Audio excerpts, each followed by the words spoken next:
life, you purchase electronic or go to a mall, buy clothing or whatever you want. You just take off the packaging and throw it in a dustbin. And once a week, someone comes and take it all away. And it's like magic and it's gone. But the same cannot be said for computer storing device. Usually, once you delete a file in your computer, it just moves to the recycling bin and there is no technician sanitation who comes in and take it away. It's just a separate folder.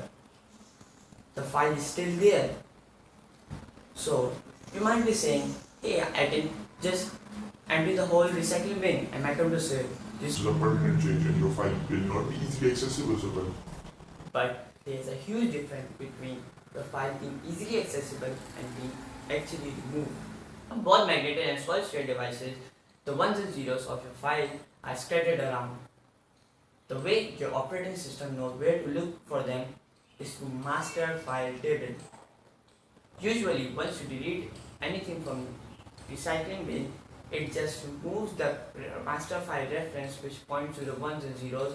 This allows the operating system to override this file. This means the ones and zeros of that file is still there until it is overwritten. In fact, there are many software dedicated to this purpose, which can restore the data even after you format the drive, even just after you format the drive. But in some cases, you want to get rid of your data, means you want to delete them or sell them, the drive. For this purpose, there are two methods I am going to tell you which will work. One, format the drive and fill it over and over again with random data. This removes the data 100%, not 100%, even 99%. The second will be physical destruction. Was fun and good. Yeah, you should only try this method if there is sensitive data on your drive. You just want to get rid of.